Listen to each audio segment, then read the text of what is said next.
আসসালামু আলাইকুম। জানি আমি অনেক দিন ভিডিও দেইনি, এর কারণ হলো আমার খুব জ্বর আসছিল, আমি অসুস্থ ছিলাম।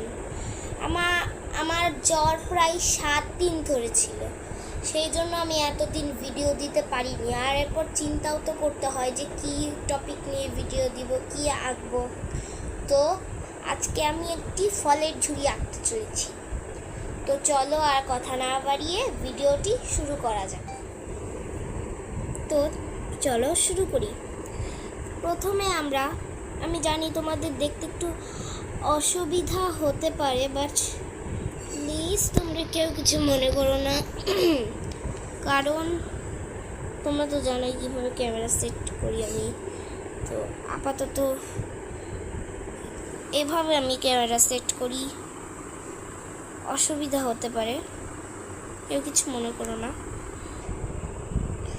তো গাইস, ক্যামেরাতে তো যেন মনে হচ্ছে কি একটা হয়েছিল দেখলাম। তো প্রথমেই স্কেলের মাধ্যমে আমরা একটা দাগ দিব, আর ক্যামেরাটাকে একটু সেটিং করেও আসলাম। বেশি বড় না, এভাবে এরকম দাগ দিব। এরপর আমরা বাটির সাইজ যেরকম হয় হালকা হালকা করে এভাবে বাটির সাইজটা দিতে থাকবো। ফলের ঝুড়ি কিন্তু ছোট হবে, ঝুড়ির চেয়ে ফলগুলো বড় বড় হবে।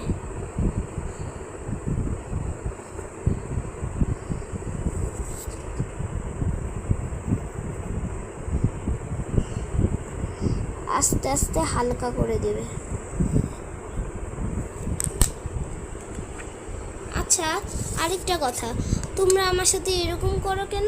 আমি ভিডিও দিই না বলে তোমরা আমাকে আনসাবস্ক্রাইব করে দিয়েছো। আমার 24টা সাবস্ক্রাইবার ছিল, ওখান থেকে 22টা হয়ে গেছে।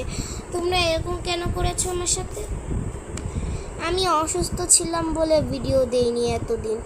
এটা কি আমি ভুল করেছি ইচ্ছা করে? এটা তো আমার অসুখ ছিল, তাই বলে তোমরা আমার সাথে এরকম করবে?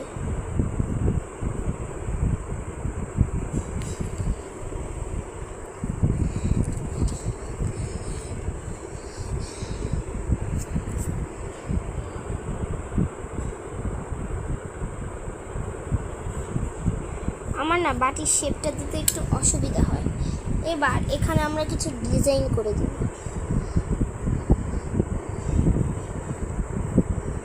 আমি আমার মতন একটা ডিজাইন করছি, তোমরা চাইলে এটাও ফলো করতে পারো, অথবা নিজেরা যদি ভালো ডিজাইন করতে পারো তাহলে তোমরা ডিজাইন করতে পারো, আর যদি না পারো তাহলে বাটিটা সাদাই